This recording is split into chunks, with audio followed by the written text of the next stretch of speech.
ముఖ్యమైన విషయం ఏంటంటే గత ఏడాదిలో చెరువుల్లో మట్టిని రైతులందరూ కూడా తీసుకుని పార్టీలకు అతీతంగా, కులాలకు అతీతంగా, మతాలకు అతీతంగా కూడా అందరూ కూడా చెరువుల్లో మట్టిని తీసుకుని రైతుల యొక్క అవసరాల కోసం, వాళ్ళకు ఉన్నటువంటి పొలాలు మెరక చేసుకోవడం కోసం కానీ, పశువుల శాలల్లో వాడుకోవడానికి కానీ, లేదా మరేదైనా ఇతర అవసరాల కోసం రైతుల యొక్క అందరి యొక్క అక్కడ ఆయకట్టు రైతులు అందరి యొక్క పర్మిషన్ తో, ప్రభుత్వ అనుమతితో చెరువుల్లో మట్టిని రైతులందరూ కూడా తీసుకుని వెళ్ళి ఉపయోగించుకోవాలని చెప్పి అందరికీ కూడా తెలియజేస్తున్నాను.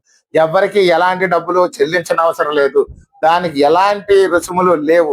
ప్రభుత్వం యొక్క గ్రాంట్ అది. ప్రభుత్వం గ్రాంట్ ప్రకారం ఏదైతే చెరువులన్నీ కూడా మట్టితో కప్పబడి ఉన్నాయో, చెరువులు అటు లోతు చేసుకోవడానికి అదే మట్టిని ఉపయోగించుకుని ఈ యొక్క పొలాలు మెరకలు చేసుకోవడానికి కానీ, సత్తువు కోసం పొలాలకు కానీ, లేదా వాళ్ళ స్థలాలు మెరకలు చేసుకోవడానికి కానీ, ఇళ్ల పునాదులు కప్పెట్టుకోవడం కోసం కానీ, దేనికైనా సరే రైతులు అక్కడ స్థానికంగా ఉన్నటువంటి ఆయకట్టు రైతులు అందరూ ఆమోదంతో అక్కడ గ్రామం తీర్మానం ఖచ్చితంగా చెరువు పర్మిషన్ ఇవ్వబడుద్ది. ఎవరికి రూపాయి ఇవ్వనవసరం లేదు, అధికారులకు కూడా రూపాయి ఇవ్వనవసరం లేదు. రైతులు బ్రహ్మాండంగా అది తోలుకోవచ్చు. ఇది కొంతమంది ఖాళీగా కూర్చున్న వాళ్ళు బురదలు చల్లుతూ ఉంటారు. బురదలు కాదు, ఎవరికి కావాల్సిన సరే, వాళ్ళు వైసీపీ వాళ్ళు అవ్వచ్చు, మట్టి తీసుకోండి ఉత్తునే. ఎవరికి రూపాయి చెల్లించిన అవసరం లేదు. వాళ్ళ తెలుగుదేశం, జనసేన, భారతీయ జనతా పార్టీ సామాన్యులైనా సరే ఏ చెరువులో మట్టి కావాలంటే ఆ చెరువులో మట్టి తీసుకోండి. ఎక్కడ ఎలాంటి రిస్ట్రిక్షన్స్ లేవు. అదే విధంగా చూస్తే ఇసుక కూడా మేము ఉచితంగా ఇస్తున్నాం. ప్రభుత్వం మీకు ఎవరికి కావాల్సిన సరే ఉచితంగా ఇసుక తెచ్చుకోండి. ఎవరికి చెప్పక్కర్లేదు. మధ్యలో దళారులు లేరు, రాజకీయ నాయకులు లేరు. కాబట్టి ప్రతి ఒక్కరికి కూడా రాజనగరం నియోజకవర్గ ప్రజలందరికీ కూడా విజ్ఞప్తి చేస్తున్నాను.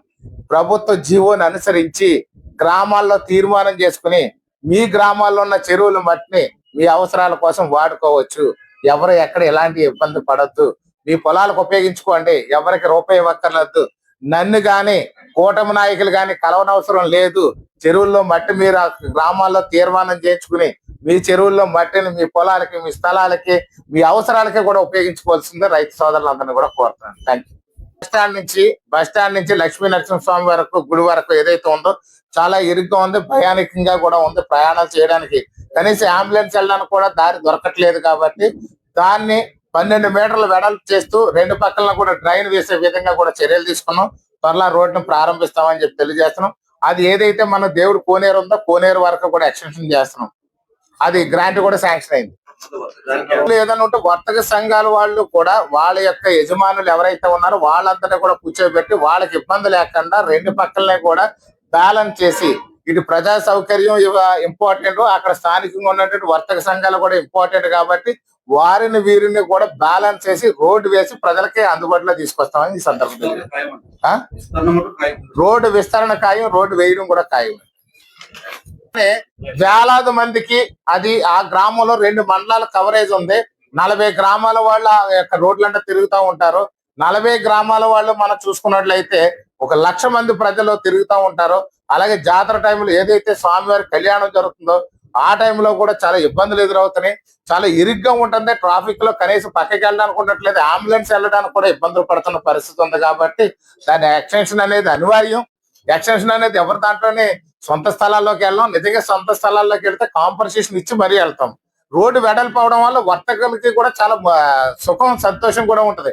వ్యాపారాలంతా బ్రహ్మాండంగా కనిపిస్తే హ్యాపీగా వ్యాపారం చేసుకోవచ్చు. ఇప్పుడు మెయిన్ రోడ్ ఎలా అయితే ఉందో ఆ రోడ్డు కూడా అంతే అవసరం. ఆ ఇరుకు రోడ్డు వల్ల వాళ్ళ షాపుల్లో కూడా వెళ్ళి ఈ యాక్సిడెంట్లు అయిపోయే అవకాశం కూడా ఉంది. కాబట్టి విస్తరణ అనేది అవసరం. కాబట్టి ఖచ్చితంగా చేస్తాం. గత పాలకుల్లాగా మధ్యలో వదిలేయం. విస్తరణ చేసి తీరుతాం, రోడ్డు వేసి తీరుతాం. Thank you.